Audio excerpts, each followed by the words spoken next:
pequena, entendeu? Esse é a grande... Cara, é a grande qualidade de Belo Horizonte que diferencia ela de outras capitais. Até porque Belo Horizonte não tem uma concentração tão grande assim da população do estado. Se olhar para São Paulo, por exemplo, salvo engano, São Paulo, região de metropolitana de São Paulo, alguma coisa aí, tem algo em torno de 11 milhões de habitantes. E o estado de São Paulo, eu acho que tem algo em torno dos 40 milhões de habitantes, tá? No caso de Minas Gerais, Belo Horizonte tem cerca de 2 milhões de habitantes, enquanto o estado tem cerca de 20 milhões. Então a proporção ela é menor. Isso preserva um pouco desse ar que Belo Horizonte tem de cidade pequena, apesar de ser uma capital. E a desordem, que assim, talvez por um pouco desse clima bucólico que tem em Belo Horizonte, faltou essa ideia de preservação justamente desse condado belo-horizontino, e aí foi ocorrendo esse processo de decadência, né? Então, pichações, moradores de rua, barracas de moradores de rua, cara, no final das contas, se você preservar esse condado, esse aspecto bucólico, você precisa, né? Todo condado, ele exige que você mantenha os bárbaros do lado de fora, entendeu? Se você permite que os bárbaros tomem conta, então a pacificação ela se encerra, né? Então você precisa ter um punho forte para poder garantir um clima bucólico e pacífico como consequência, né? Senão não adianta você achar que, olha, vai ser sempre isso aqui, bonitinho, tudo pacato, pacífico aqui, e a gente não vai fazer nada e esse negócio não vai decair, né? Nada foi feito e está decaindo, justamente porque moradores de rua vêm de outras regiões do estado inteiro, facções criminosas vêm de outros estados e vão tomando a cidade, e nada é feito, né? Nada é feito. Não, e outra, cara, e as saidinhas? As saidinhas, o cara sai do sistema prisional, ele vai pra onde? Ele vai pra periferia. E ali ele ainda fica aliciando quem tem menor de 18 anos. Porque sabe que essa molecada toda pode fazer o que for que não vai ser presa. Então o que acontece? É o que você está falando. O nosso estado de Minas Gerais, cara, hoje, até pela posição estratégica dele, né? Ele é um estado que ele é um hub logístico. Ele é um hub logístico, coisa boa, mas ele também pode ser um hub logístico, né, do crime. E ele está se tornando um hub logístico do crime. Se você for ver, ó, foi pego aí agora em Juiz de Fora, foi pego lá em Uberlândia, armamento de grosso calibre, cara. Pô, se o cara tem a segurança de estar dentro de um eixo de suprimento, trazendo armamento de grosso calibre, significa o seguinte: o que não está passando de pequeno calibre, de droga, de tudo, entendeu? Porque a segurança de logística de uma arma de grosso calibre, cara, as armas são caras. Então não é qualquer eixo de suprimento que você passa por isso aí. E se for encontrado isso, tanto em Juiz de Fora, que aí ó, entra o eixo penetrante que vem do Rio de Janeiro, vem do Comando Vermelho, né? Como também lá pro lado de Uberlândia. Então o que significa? Pô, peraí, Minas Gerais pode ser um hub logístico do crime. E esse é realmente um grande desafio pra gente aí. Certo? Certo, acho que é isso. Ou quer trazer mais alguma coisa? Temos 10 minutinhos aí. Eu quero fazer o seguinte, eu quero só falar sobre isso aqui, ó. PF faz buscas na casa de Bolsonaro e à procura de armas. Operação fez varredura, mas nada foi encontrado. Exército informou desconhecer o paradeiro de 2 armamentos registrados em nome do ex-presidente.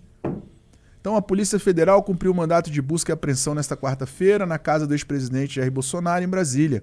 Os agentes procuravam armas, munições e documentos de registro. A informação foi postada por um advogado de Bolsonaro e confirmada pela CNN com investigadores. Os agentes da PF permaneceram cerca de 1h30 na casa do Bolsonaro. De acordo com a postagem do advogado do ex-presidente, o mandado de busca e apreensão foi emitido pelo ministro do Supremo Tribunal Federal, Alexandre de Moraes. Carlos Bolsonaro, filho do ex-presidente, reclamou da operação. Ninguém aguenta mais tanta perseguição, injustiça e tortura. Pré-candidato a presidente pelo PL, o senador Flávio Bolsonaro condenou a busca e a apreensão na casa de seu pai. Durante a live no YouTube, ele relatou que sua irmã, adolescente, foi retirada do quarto para os agentes procurarem armas escondidas, o que teria causado constrangimento na família. Flávio acrescentou que a decisão de Moraes ocorre para dividir o noticiário, no momento em que ele está nos Estados Unidos pedindo a não aplicação do tarifaço pelo governo Donald Trump. Clara tentativa de criar cortina de fumaça neste momento que eu estou aqui trabalhando pelo Brasil. Por fim, o senador declarou que as informações sobre as armas foram apresentadas pela defesa. Desde sexta-feira passada, a defesa está informando. Claramente, com transparência, tudo foi informado ao Alexandre de Moraes. Cara, É brincadeira isso, né, bicho? Fala pra mim sobre isso aí. Essa desculpa de que foi para poder apagar o noticiário não faz sentido. Até porque o Flávio, ele está tentando colar essa ideia de que ele está indo para os Estados Unidos defender o PIX e impedir taxações. Que do ponto de vista de estratégia comunicacional não vai funcionar, porque já colou nele a ideia de ser um cara, e no próprio Eduardo, né, principalmente começou com o Eduardo e aí colou nele, essa ideia de que ele é o sujeito que vai lá e vai defender medidas agressivas econômicas por parte dos Estados Unidos contra o Brasil, taxações, coisas desse sentido. Então assim, é meio que eles estão tentando agora fazer uma mudança de rota na forma como ele é percebido publicamente. O que não está funcionando. Essa ida agora do Flávio para os Estados Unidos tem sido patética, assim. Todas as idas dele, nenhuma delas tem funcionado para agremiar o eleitorado de direita não bolsonarista, ou em especial aquele eleitorado que decidiu não votar no Flávio Bolsonaro, principalmente a partir desses áudios do Vorcaro, ou então aquele que poderia eventualmente voltar a ser um eleitor do Flávio, mas que permanece fora desse grupo, porque teve lá depois o vídeo da Michelle e tudo mais, né? Não tem funcionado. O que essas idas aos Estados Unidos têm proporcionado para o Flávio é uma tentativa de manter o núcleo duro que já está com o Flávio Bolsonaro agremiado em torno dele, principalmente porque ele tem medo do Nicolas, tá? Da Michelle também, mas principalmente do Nicolas. Né? Então assim, tem funcionado para isso, mas não expande além daquela bolha dele. E aí, óbvio, o Alexandre de Moraes ele vai tentar pressionar em relação a isso.